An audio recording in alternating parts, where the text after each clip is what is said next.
ఇప్పుడే జీ5 app download చేయండి. చూడండి మీ ఫేవరెట్ టీవీ షోస్ ఎప్పుడైనా ఎక్కడైనా. డాక్టర్ గారు, మరి సాధారణంగా అక్కి రోటీ అంటే గనక ప్లెయిన్ ఉంటుంది. దాంట్లో ఏదో కాస్త జీలకర్ర ఇలాంటివి వేస్తారు తప్ప ఇలా వెజిటేబుల్ ఉపయోగించి అక్కి రోటీ తయారు చేసుకునే విధానం ఏంటో ఒకసారి చూపిస్తారా? తప్పనిసరిగానమ్మా. 100 గ్రాముల సొరకాయ తీసుకుంటే 14 కిలో క్యాలరీ. క్యాలరీస్ లేనట్టే చెప్పొచ్చు. అచ్చంగా బియ్య పిండితోనే అట్లా చేసేసామనుకోండి, కార్బోహైడ్రేట్సే వెళ్ళిపోతాయి. అందరు తెల్లటి బియ్య పిండితో చేసేస్తుంటారు. మనం ఇక్కడ పాలిష్ పట్టని ముడి బియ్యపు పిండి సొరకాయ కాంబినేషన్ ఆ తురిమేసి ఎక్కువ కలిపేసామంటే ఈ కార్బోహైడ్రేట్స్ కూడా బియ్య పిండిలో ఉన్న స్పీడ్గా వెళ్లకుండా ఇందులో ఉన్న ఫైబర్ రక్షణ కలిగిస్తుంది. అందుకని పిండి మోతాదు ఆటోమేటిక్గా అక్కి రొట్టెలో 50% పైన తగ్గిపోతుంది. అందుకని వెజిటబుల్ కాంబినేషన్ ఇస్తే ఈ రోజుల్లో షుగర్ ఉన్నా, బరువు ఉన్నా, కొలెస్ట్రాల్ లాంటివి ఉన్నా ఈ కాంబినేషన్ వల్ల అలాంటి ఇంక్రీజ్ కాకుండా వెరైటీ అక్కి రొట్టెలు తిన్నట్టు కూడా అవుతుంది. మరి దీన్ని ఆరోగ్యకరమైన పద్ధతిలో ఎలా తయారు చేసుకుంటే బాగుంటుంది ఇప్పుడు చూద్దాం.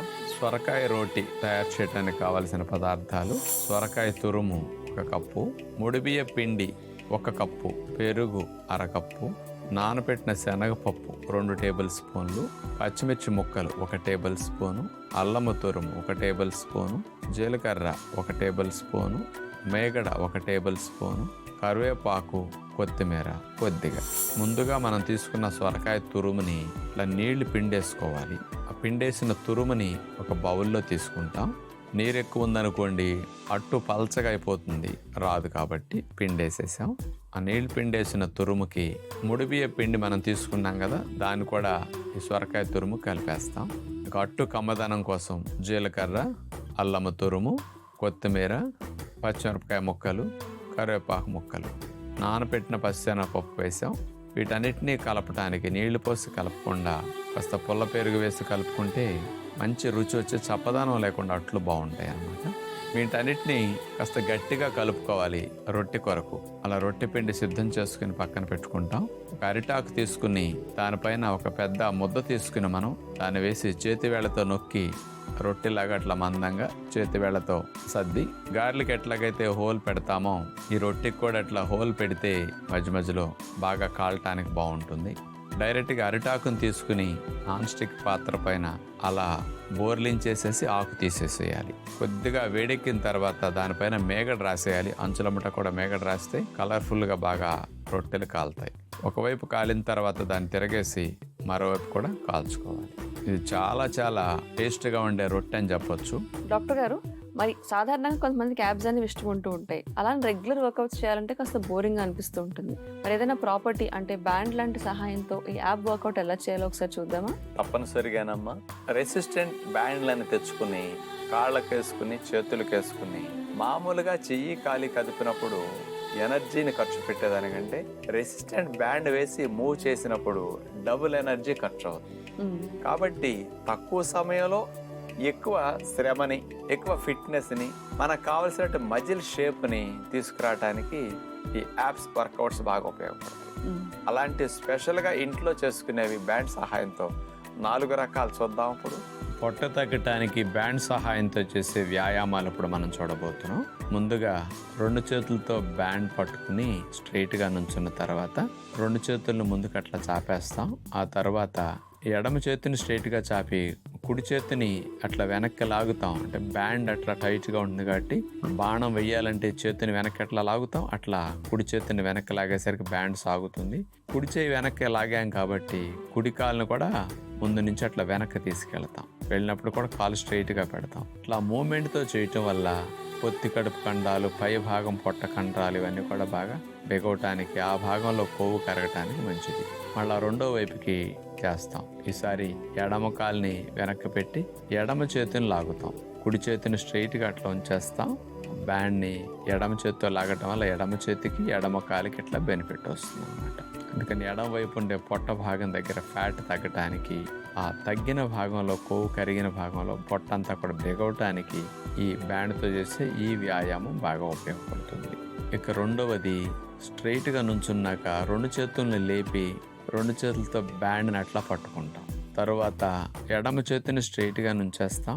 కుడి చేతిని మోక చేతి దగ్గర నుంచి బెండ్ చేసి కిందకి తీసుకొస్తాం. ఇప్పుడు చూడండి, కుడి కాలు పైకి లిఫ్ట్ చేసి కుడి మోక చేతికి తగిలేటట్టుగా అట్లా తీసుకువెళ్ళాలి. ఇక రెండో వైపుకి ఈసారి ఎడమ కాలు పైకి లిఫ్ట్ చేస్తాం. ఎడమ చెయ్యి హోల్డ్ అయ్యి ఎడమ మోక చేతికి ఎడమ మోకాలు తగిలేటట్టు అట్లా తీసుకువెళ్తాం. ఇదే మూమెంట్ కంటిన్యూస్గా ఒక 7-8 రౌండ్స్ మనం చేస్తే బాగుంటుంది. ఇక మూడో వ్యాయామం, కుడి పాదానికి రెసిస్టెంట్ బ్యాండ్ అట్లా తగిలించుకుని కుడి చేత్తో ఆ బ్యాండ్ని అట్లా పట్టుకుని ఎడమ కాలు వెనక్కి పెట్టేస్తాం. ఎడమ చేయి నడుము మీద పెట్టేసి అట్లా ముందుకు వంగి బ్యాండ్ చేత్తో లాగుతూ నడుము మెడ స్ట్రైట్ అయ్యేటట్టు సాధ్యమైనంత వరకు ట్రై చేయాలి. ఎంతో బలాన్ని ప్రయోగిస్తే తప్ప మనం స్ట్రైట్గా అవ్వలేం. ఇలా ఒకవైపు చేసిన తర్వాత ఈసారి ఆ రెసిస్టెంట్ బ్యాండ్ని ఎడమ పాదానికి తగిలించుకుంటాం. ఎడమ చేత్తో ఆ బ్యాండ్ని పట్టుకుని కుడి చేతి నడుము మీద పెట్టేసి ఇట్లా ముందుకు వంగటం, స్ట్రైట్గా మళ్ళీ లేవటం, మళ్ళీ వంగటం, మళ్ళీ స్ట్రైట్గా లేవటం. ఇదే విధంగా కంటిన్యూస్గా 7-8 రౌండ్స్ ప్రాక్టీస్ చేస్తే పొట్ట భాగానికి నడుము భాగం తగ్గడానికి ఇది బాగా ఉపయోగపడుతుంది అనమాట. చివరిగా బ్యాండ్ లేకుండానే 2 కాళ్ళని ఒక అడుగు దూరంలో పెట్టి నుంచుని 2 చేతులు వేళ్లల్లో వెళ్ళేసి లాక్ చేసి చేతుల్ని తల వెనక భాగాన్ని పెట్టేసేసి కుడి కాలు లిఫ్ట్ చేస్తే ఆ కుడి మోకాలు ఎడమ మోక చేతికి తగిలేటట్టు అట్లా ట్విస్ట్ చేసి మూమెంట్ ఇవ్వాలి. ఇప్పుడు ఈసారి ఎడమ కాలు పైకి లిఫ్ట్ చేస్తే కుడి మోక చేయి ఎడమ మోకాలికి తగిలేటట్టు అట్లా బెండ్ అవ్వాలి. ఇలా కంటిన్యూస్గా ఆల్టర్నేటివ్ మూమెంట్తో చేస్తాం. ఇది పొట్ట తగ్గటానికి చాలా మంచిది. చూసారా, యాప్స్ వర్కౌట్స్ చేసే వాళ్ళందరూ కూడా ఇలా బ్యాండ్ సహాయంతో చేస్తే కనుక కాస్త సులువుగా యాప్స్ వచ్చే అవకాశం ఉంటుంది. అలాగే ప్రతిరోజు చేసుకునే వర్కౌట్స్ అండ్ వ్యాయామాల కంటే కూడా కాస్త డిఫరెంట్గా ఉంటుంది. కాబట్టి ప్రయత్నించి చూడండి. మరి ఆరోగ్యాలయంలో రకరకాల పేషెంట్స్ జాయిన్ అవుతూ ఉంటారు కదా, సగం మందికి పైగా నొప్పులు అలాగే వాపులతో జాయిన్ అవుతారట కదా. అవునమ్మా. మరి వాళ్ళందరికీ ఎలాంటి స్పెషల్ ట్రీట్మెంట్స్ ఇస్తారు? ముఖ్యంగా ఈ వ్యాక్స్ థెరపీ గురించి ఒకసారి చూపిస్తారా? పూర్వ రోజుల్లో అయితే 65-70 దాటితే కీళ్ళ నొప్పులు వచ్చేవి. 40 సంవత్సరాలు 30 సంవత్సరాలు వెనక్కి వెళితే ఇప్పుడు ఈ కీళ్ళ నొప్పులు అనేది 45 నుంచి 60 లోపే 3/4 మందికి వచ్చేస్తున్నాయి. ఈ మోకాళ్ళ నొప్పులతో బాధపడే వారికి ఈ wax therapy natural pain relief ఉపయోగపడే ట్రీట్మెంట్ అన్నమాట. డాక్టర్ కూడా ఇలా నొప్పులు ఎక్కువ ఉండి వాపులు ఎక్కువ ఉండి అట్లా ఏదైనా అక్కడ టెండాన్స్ ఏదైనా ఇరిటేషన్ అయి ఉన్నా, ఏదైనా కొంచెం స్లైట్గా ఏదైనా మడత పడినా, మెలికి పడినప్పుడు ఏదైనా పట్టేసిన అట్లాంటి వాటన్నిటికీ కన్సల్టేట్ న్యాచురోపతి డాక్టరే మీరు ఈ సమయంలో వెళ్ళి రోజు వ్యాక్స్ థెరపీ తీసుకోండి అని రికమెండ్ చేస్తారు.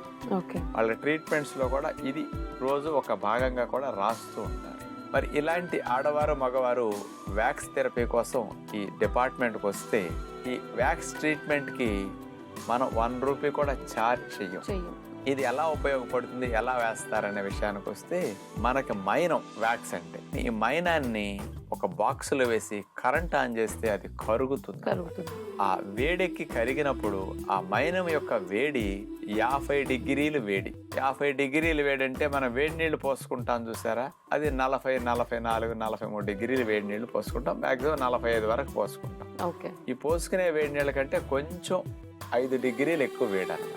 అలా 50 డిగ్రీలు సుమారుగా వేడెక్కిన మైనం బాక్సులోకి ఒక గుడ్డ వేసేసి ఆ గుడ్డకి మైనం పట్టేటట్టు చేస్తారు. వేడి మైనం గుడ్డకు అంటుకున్న తర్వాత దాన్ని మనకు నొప్పులున్న మోకాళ్ళ మీద చుట్టడానికి ఉపయోగిస్తారు. జీ5 యాప్ డౌన్లోడ్ చేసి అన్ని ఎపిసోడ్స్ పూర్తి ఉచితంగా చూడండి.